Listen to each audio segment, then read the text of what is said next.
Good morning and welcome to Pete's Playtime. Today we're going to be talking about Captain America 4 Brave New World and just taking over some points that I understood as a watching it as a toy fan and as a fan of the character for many years. So, first off, if you haven't seen or if you're not familiar with it, Brave New World is a book from 1932, I think, 1932 by Aldous Huxley. And in it, it's about an entire society that has been genetically engineered and psychologically conditioned, and then finally controlled through pharmaceuticals and chemicals to be more pacified. So, if you've seen the movie, by the way, spoilers, apologies. If you've seen the movie, you can see how the title is very apt. So, I'm just posing it here. The figure was pretty good. This is a really good sculpt of Anthony Mackie, and I like how they caught the bulk of his body. He has a more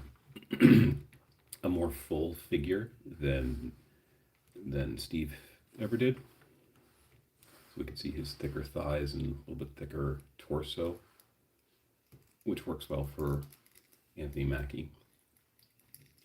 So I love and hate this movie. This movie had a lot of really great bones, really great ideas, but then it failed some of the things in the execution. So first off, let's talk about the things that I love.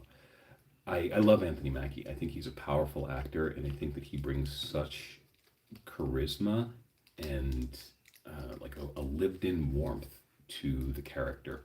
And everything that he does is just fun. When he's in Twisted Metal, it's just fun. And then he brings a seriousness too. Like he brings exactly what you would want to the role because he's the kind of person who you can see has lived that American trauma, or at least he acts like he has. You can feel everything in just the subtle glances that he uses. So I thought he was fantastic. The other thing that was really great was Isaiah Bradley, a long time comic book actor. He was the voice of Martian Manhunter. So that was cool. He brings also a lot of charisma. Carl Lumbly is his name. And he was fantastic. And I think that he could have been the entire movie had they done a little bit more with that and just planned for it better. So for the figure, it comes with removable wings, which is accurate to the movie, at least the first costume that he wears in the movie. And they've got a nice long wingspan. It actually looks like it could carry a human. A lot of times when they do wings on toys, they look like little baby Cupid wings, and they're not going to work very well. Each wing is articulated in 3 places. There's a little hinge that goes up and down for the wing. There. So you can get a decent amount of poses, although wouldn't have minded if they had added a little bit more articulation so that we can get more of the shield cover like he had in the movie, where he was able to block himself with the wings. This is about the best you can get unless you start detaching them and treating them as separate entities, and then you can play around with it a little bit better like that. But if they are going to be attached, we're a little bit limited in some of the poses. I think they work well enough for flight poses and some of his action poses, but not all of them. If you want the Mac Daddy of all wings for Marvel Legends, the Vulture Build-A-Figure from Spider-Man was probably the best wingspan that we're ever going to get. Okay. But you have good versatility. Like they can go up, they can go down, so he can flap. Flappity, flappity, flappity, ooh, and then they come right off. So be careful because there's nothing holding them in. This little, right in here, just snaps right in but doesn't stay easily. Okay, so I dig the figure. I dig a lot of parts of the movie. I think Sidewinder was an interesting character, and the whole political intrigue. So the movie is set up like it's a mystery, and that's where I start to get frustrated with the movie because it's not a mystery because the advertising puts Red Hulk front and center. And the whole reveal of the movie is that Harrison Ford is going to turn into Red Hulk. So not only do they put Red Hulk in the movie and or in the trailer, but he's everywhere in the trailer, and we also get to see the actual transformation. So we know when and where the one transformation in the movie happens, and it ruins the whole mystery that could have been. And it would have worked too if because we've had General Ross in so many movies. Yes, it was a different actor. William Hurt was a great General Ross, all the way going back to The Incredible Hulk with Edward Norton, and it would have worked because we hadn't expected the Red Hulk for a while. Plus, we had they brought back the leader, right? So that would have been a great way to subvert our expectations. If you have the leader, you focus a little bit more on the Sidewinder story, then we can fill in the backstory of Isaiah Bradley, and suddenly the Hulk thing comes out as a thunderbolt, as a huge surprise, and then it just kind of explodes from there. So it's one of those things as a storyteller, it just bothered me because the problem with it is that there is no faith in Black Captain America to get the job done, just like the movie. So it's like a meta commentary on Black Captain America not being able to do what we would hope he can do and bring in the box office sales. So instead, we have to hire Harrison Ford and get Red Hulk to bring it home, which would have been fine. Again, I do not mind that he was in the movie and he did that. I think that was great. But they just revealed everything in the trailer. There was no point in going to the movie after watching the trailer. And I know advertising has its job. It gets people in the seats. But it just sacrifices the story, and it bothers me. Another thing that I think is cool, why I dig on Falcon, is because Falcon has some cool history for me specifically. He's one of the first action figures I remember owning back when he had the red wings with the Secret Wars action figures. And I loved the wings that just plugged into his back at the time. And Secret Wars were some of the toys that came with me everywhere. So I've always loved this character. And I also thought it was really cool because he was the first African American character to not have black in his name. Every other African American hero was Black Thunder, Black Lightning, Black whatever, right? And admittedly, the color black is cool, right? So I understand why they added it, but it became a little bit ham-fisted. So it was nice to see that they broke with tradition. And of course, Steve Rogers, of course, Captain America, the person who is fighting for fairness, would gravitate toward him and put his trust in him. Absolutely, he would do that because that's what America is all about, is overlooking our colors and differences. And I think that's where they were, what they were trying to show is how America should be versus what it is. So I think that was really cool. I just wish they had focused more on the tragedy of it.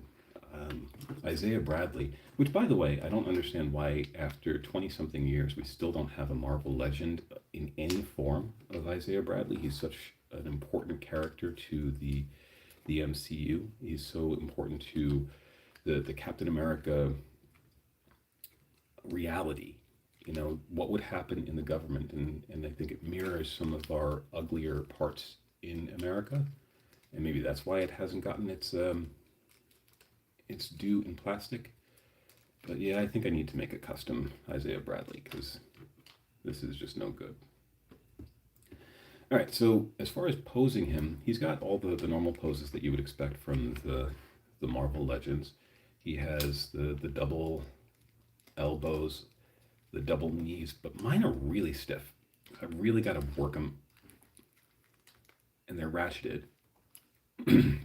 But with his double knees, this is the most he's going to get for that. And then from the hips, he's got decent articulation. Actually, better than average articulation, without ruining the lines. Those old Marvel Legends that just had the ball joints they looked ugly on the shelf.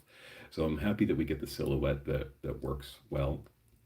But he's just a little stiff in all the places. So playing with him, like, he'll keep his pose easily, but like, look how much effort I have to put into moving his shoulder.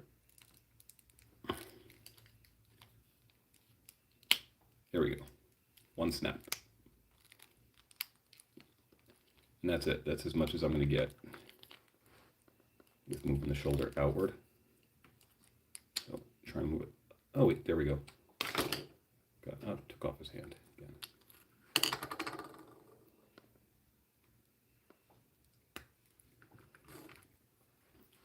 So he moves. You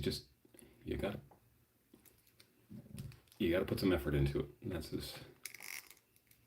as much as we can get from the shoulders, like that. But the hips, we can almost do a full split on the side, and we can do a complete full split forward. That's an improvement. The ab crunch gives us good movement here. I think it came with different hands too. I've got them somewhere. And if I'm not mistaken, I don't think this head came with him. I think I had to get that separate, but I could be wrong. I also prefer the later suit that he wears, the one that's all blue. I think that matches more of the tactical suit that we see with Steve. And the whole movie is about living in Steve's shadow, right? Trying to be more of this guy. And he's never going to be that guy. He's going to be his own thing. And I think we all have to realize, like, we bring something else to the table. We're not the same person. We don't have to be exactly as they were. Also, Bucky shows up in the movie for like 10 seconds just because Bucky and Sam are friends. Hey, how you doing? I'm doing pretty good. How about you? Okay, cool. And we still don't know what's going on with Steve. So Steve is over here somewhere, living in an alternate universe with Peggy. So Bucky's in there for no reason other than to just give moral support. And then it's really focused on, when will he turn into the Red Hulk? And that's the whole movie. It just goes back and forth about the drama, the political intrigue between Sam and General Ross, who's trying to be better. So it's good. There's a lot of good movie there.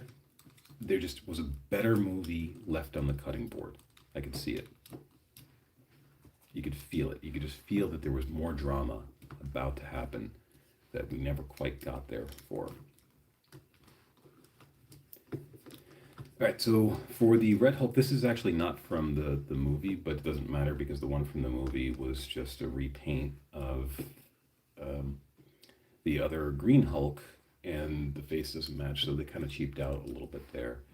They also, I've been collecting Marvel Legends since 2002, and they're very hit or miss. Some of them are awesome. Some of them look exactly like the character. This is a pretty good one here. But the size creep drives me crazy. They're about an inch taller than what they used to be when they started. So even Captain America, we put them side to side. Yeah, looks a little shorter to me. Maybe about the same. I don't know. So there's a size creep over the years. So it's hard to keep the old ones on the same shelf as the new ones. And then they cheap out on characters that you absolutely want. Who doesn't want a General Ross? Not a Red Hulk, but General Ross. We've never gotten one. There's so many important characters that they don't give us, and they give us these repaints of the plain bodies to give us someone like Blizzard or something like that. I get it. They're trying to balance both the comic and the movie portion of it, but I would prefer to get a little bit more of some of those movie ones.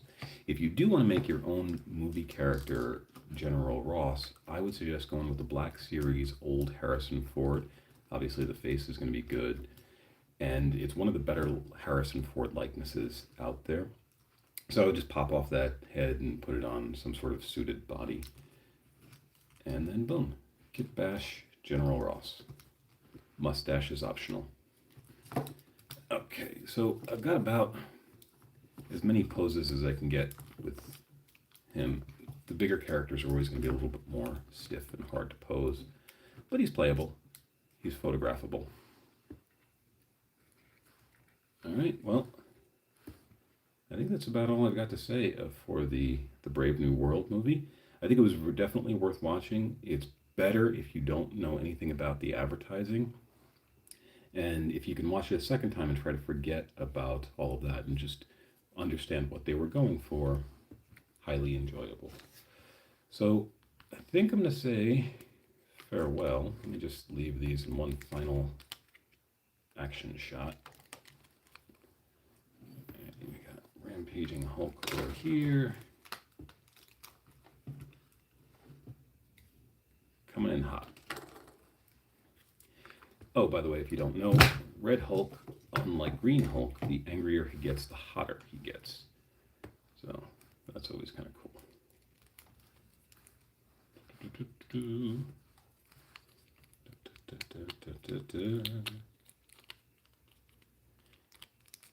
And if you're not playing with your toys, why do you have them? Photographing is awesome. Absolutely. That's a great way to play with your toys. And I think that the more we play with them, the more we can expand our minds and create our own stories. So I'm a big proponent of toys, always have been, always will be. They're some of the best things that our society gives to us. If I could just get him to stand. Yeah, his ankles barely move. There we go.